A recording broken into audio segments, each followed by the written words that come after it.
What is up, Gala gamers? Welcome back to another Gala Games ecosystem video. This time it's the Walking Dead AMA that happened several hours ago, mainly for all you gamers that don't like to read, such as myself. Here is the audio version. Let's get to it.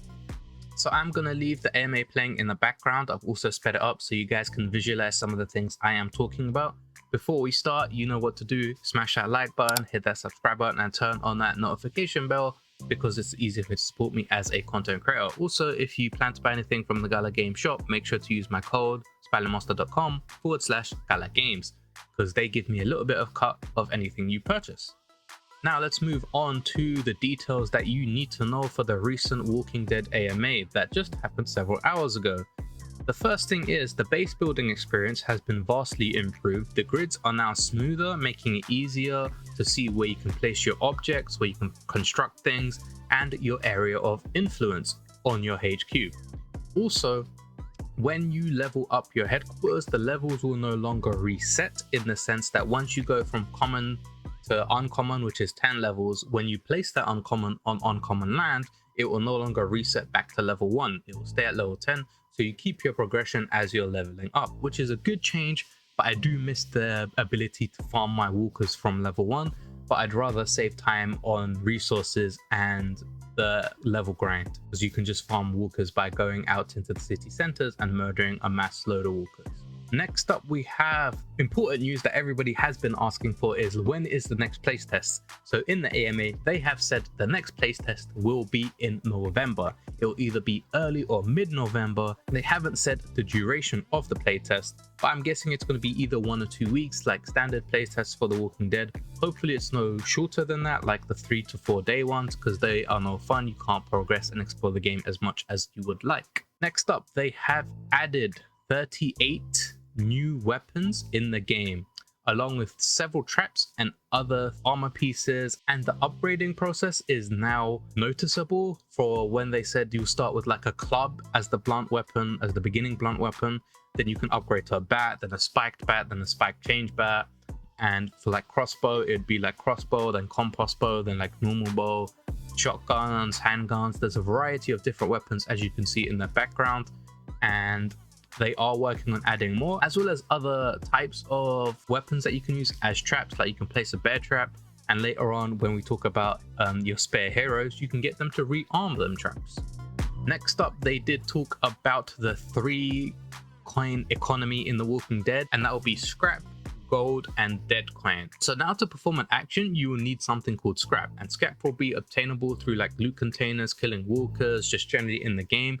It's going to be the in-game currency to do most of the things. You can get it from players, you can trade it from probably NPCs and shops as well.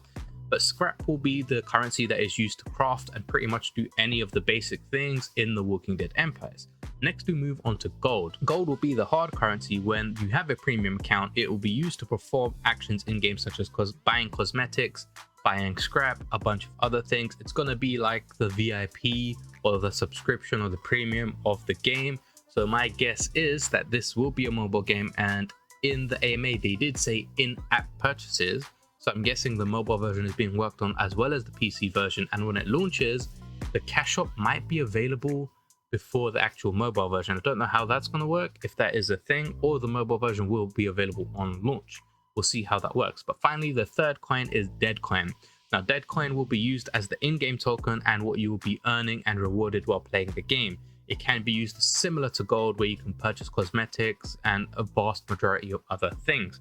Now, I'm not sure how I feel about the games moving away from the Gala token, but I'm guessing if it's going to be its own economy, since it is a survival MMORPG, I think it will need its own client to be able to do some of the things that it needs to do. Same with Mirandus, it has Materium, but other games such as Champions Arena are using Gala, and it is working fairly well.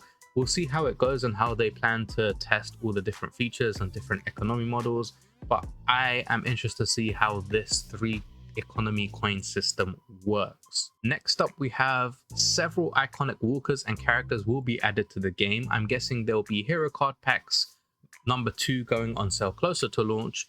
Now, I'm not really happy about how most of the games are just releasing NFTs willy-nilly every couple of weeks to attract a bunch of players, releasing OP NFTs for like spider tanks and like meta NFTs for Townstar.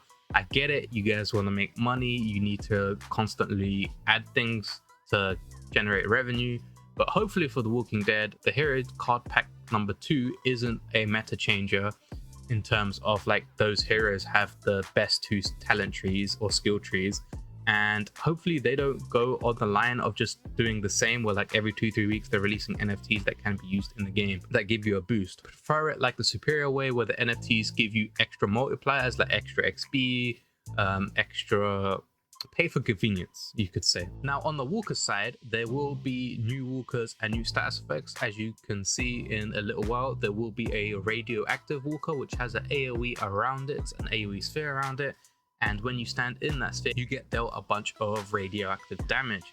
Now it depends on how many people are in the radius, but everybody will be taking damage at the same time. I don't think it works on walkers per se, so you can't use it as a means to like take it to a group of walkers and just get them to follow you around, kiting them, destroying walkers without actually having to do any of the work.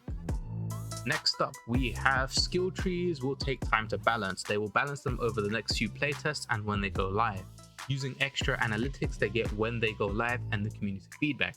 So one of the feedbacks that I have been giving quite strongly is that some of the skill tree combos outdo and are overpowered compared to other combos. For example, I think Brawler Raider is really good for melee damage, because at the start of the second, like the first tier on the skill tree, the second tier on both of them, they both give plus 50% damage to melee and ranged, and the other tier also gives plus 50% damage to melee and ranged. So you're basically getting a 50% boost compared to other skill trees, because one of them will give you both, which is 50% on both ranged and melee, but the other skill tree sometimes only gives you one benefit. So you either get 100% melee damage and 50% range, or 50% melee damage and 100% range. Whereas I believe Brawler and Raider give you 100% on both. So some of the skill tree combos are outright busted on the first 2 talent tree branches. And as you go further down, some of them have amazing endgame skills as well. So I am really looking forward to how they balance and take the feedback into the game. Now, I have been playing Albion Online for 5 years, and I've been using that knowledge to give the developers a insight on MMORPGs, top-down isometric ones, what I think would work in the game, what you should consider, what I've already experienced in Albion. So you don't have to do the battle testing, because Albion's already done some of it for you, and I'm giving you my experience on like, this is what they've encountered, this is some of the issues that this game will also encounter. Just get rid of like the middle process and just implement some of the changes to make sure you don't have the same issues and to make the game smoother. Now on to the next point, which is hero rarity and crafting station rarity and HQ rarity. So as the rarity level increases for your headquarters and your crafting stations, you will unlock more slots for heroes. Higher rarity heroes will grant more powerful buffs to the assigned stations. The team is working on the feature that will allow your extra heroes to scavenge for resources and achieve objectives. So what this means is when you build your HQ, the higher level HQ you have and the higher level crafting stations, you will be able to assign more of your spare heroes to those crafting stations. The higher rarity hero you assign to the crafting stations, the better buffs you will get during the process of whatever the hero is doing. Also, you'll be able to send the heroes out to rearm traps that you've set out, or maybe form an expedition of like 3 to 4 heroes if you have that many spare, and send them out to complete objectives, maybe bring back scrap and a bunch of other useful in-game mechanics to make sure your life is a little bit easier. You can assign heroes to deploy traps strategically, as I just said. The daily tasks you will receive will be scaled based on the rarity of your heroes. So if you have a higher tier hero, you'll be able to do more daily tasks, which I'm guessing gives you more scrap and gives you maybe more opportunities to earn dead coin.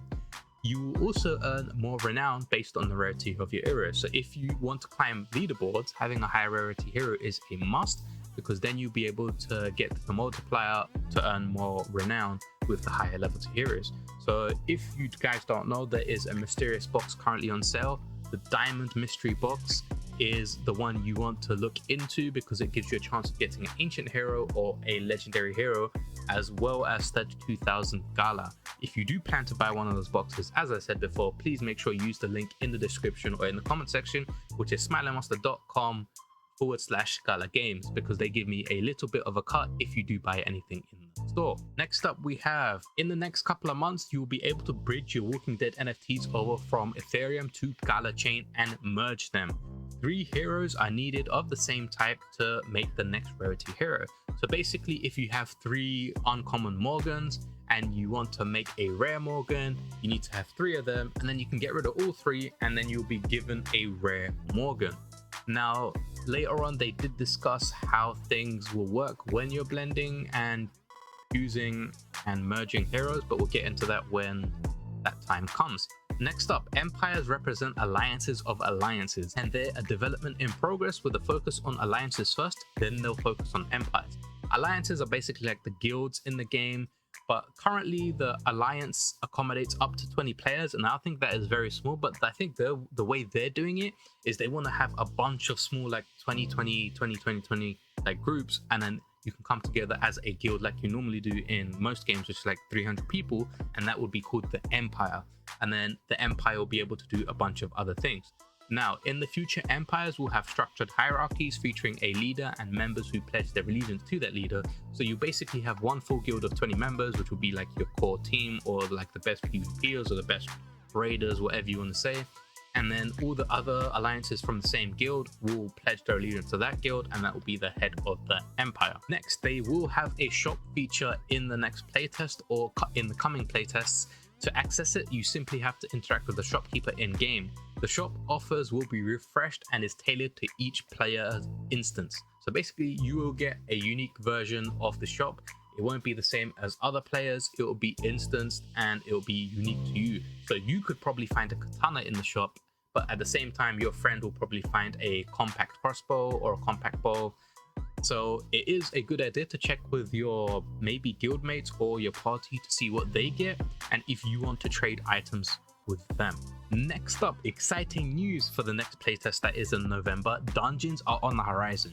You will have a chance to explore interior location named dungeons. Now, I'm excited for dungeons because every game needs a dungeon, especially in MMORPGs. It's like the staple of things that you want to raid, and I can't wait to do it. These dungeons will be instants, allowing for solo adventures or group exploration, because they did say they will be introducing a party feature to make it more convenient to play with your friends that aren't in your alliance or empire. Stay tuned for even more competitive play, as part of a party or a raid system will be introduced as we approach the official launch, as I just said. Coming in the next build, they will be introducing a convenient fast travel system. You have the ability to swiftly move between city centers and to your friends.